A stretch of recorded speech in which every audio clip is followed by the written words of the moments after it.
happened, Dan? Yeah, I'm in the exact same spot where it happened, and interestingly enough, this is the same place where I was standing about a week ago with a former Border Patrol agent talking about the fact that one of the sewer grades was open and people could just walk right through. Here it is, and it's 2 layers of fences. This is obviously the U.S. side. This is about 25 or 30 feet on this side, but the first layer on the Mexico side is 18 feet, and that is where this little child was dropped over into what they call the no man's land in between. Fortunately for this child, he had family with him. Fortunately, he was caught. I don't know if you've seen this video. It actually happened at midnight on Sunday. They just released the video yesterday, and we're talking about it today. Take a look at this. It's one of the most disturbing images you will ever see. Unfortunately, it's an image we've seen time and time again over the past 2 months. Only this time, it happened in our front yard, the border wall in Imperial Beach. Smugglers dropped a 2-year-old child over the primary fencing here. It measures approximately 18 feet in height. Fortunately for the child, there was a person on the north side of the fencing that was able to capture him. As it turns out, the person who caught this child was his father, both originally from Africa and made their way to San Diego with the help of a global human smuggling operation. This particular pair, the father and the child, are actually nationals of Ghana, which, as we know, is a country in Africa. The smuggling organizations that operate here in San Diego and in Mexico are organizations that operate on a transnational level.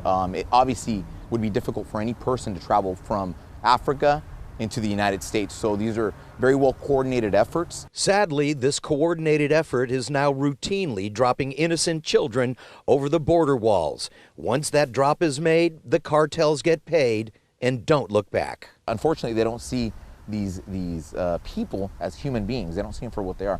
They just see them as contraband. They see them as cargo. Once they get them across, that's when they're paid. If they don't get these people across, they don't get paid. These days, the cartels are getting paid, and getting paid a lot for each person, or piece of cargo as they call it. On this day, we encountered another surrender to the Border Patrol, a man and a woman outside the outlet mall who now have to pay the cartels for that journey. The criminal organizations charge anywhere from $8,000 to $12,000, depending on the zone that they are smuggled through, and depending on the method that is utilized, either up and over the fencing, out in the remote desert, through vehicles at the ports of entry. These are very well coordinated efforts. It's so well coordinated that the human smuggling serves 2 purposes.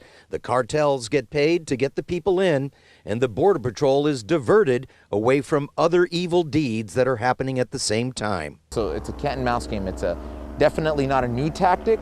I just think that they're using children now. They're using people, which is what's concerning, the age of these children.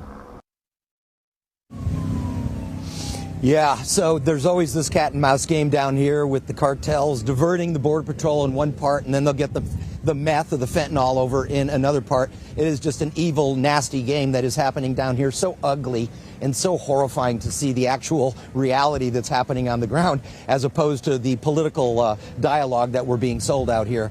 But, you know, it is a brutal journey for all of these people, whether you're a little kid being dropped over an 18-foot fence and you originated from Ghana, or whether you're those 2 kids that we saw from Guatemala who just walked through an opening in the fence and put their hands up and said, "I'm here, let me in." And, you know, let me just say before we go, every time we come down here, we find some evidence of the smuggling operation. The last time it was that ladder. It was about a 20-foot ladder that hooks on top of the fence here and you can crawl down.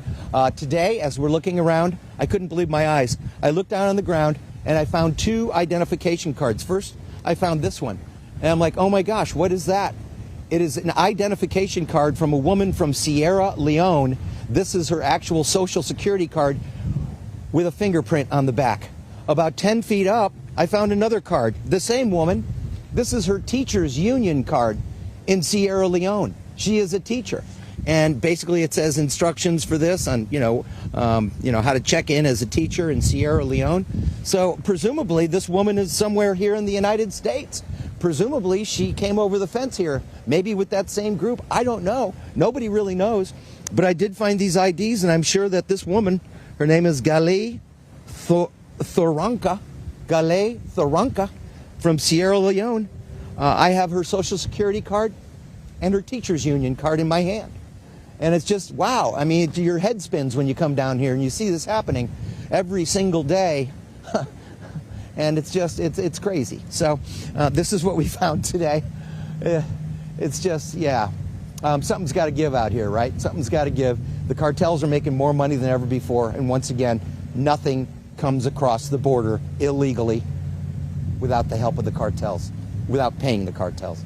So that's what's going on here, and I thank Angel Moreno for talking to us honestly and openly about this, because, you know, it's been pretty tough for the Border Patrol to speak honestly and openly about this.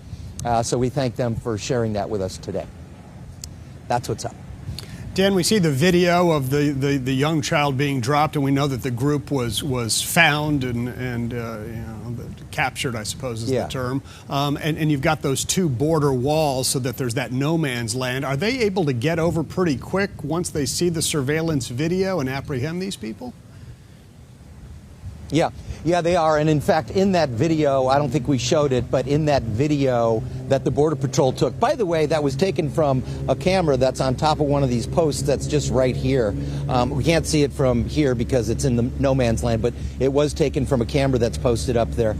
But the answer is, yeah, once they see those images, they got here quickly. In fact, the guy on the four-wheeler was here right about the same time that the little baby was being dropped. And at that point, he called in some reinforcements because there were a lot of people involved. And yes, they did take them into custody and essentially take care of them is what's happening now. They didn't arrest them. They're in a facility with the father and the son right now in San Diego. Presumably, we don't know, but presumably they'll be given a ticket or a notice to appear within 60 days. And as we understand it, that there's no actual court date. It's a voluntary thing where you're supposed to turn yourself in within 60 days to get processed. And as we know, 89% don't show up.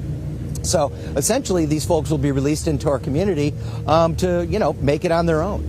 And it's really mind-blowing to think about this, that they're just one after another, given these tickets, notices to appear, and suddenly given a ticket to a bus stop or a trolley station here in San Diego. And that is what's happening every day, all day here in San Diego. But wow, kind of blows your mind to think that it happened right here. You know, we saw the video from Arizona, we saw the video from other parts of the border wall, but to think that it's right here. And we're just standing here last week talking about that sewer line that was wide open, and suddenly this is where this smuggling operation apparently had a group from Ghana and perhaps Sierra Leone. Yep, you said it was happening right there, and in fact it is, and was, and may when you leave. All right, Dan Plant live at the U.S.-Mexico border force again. Dan, thanks so much for the reporting there.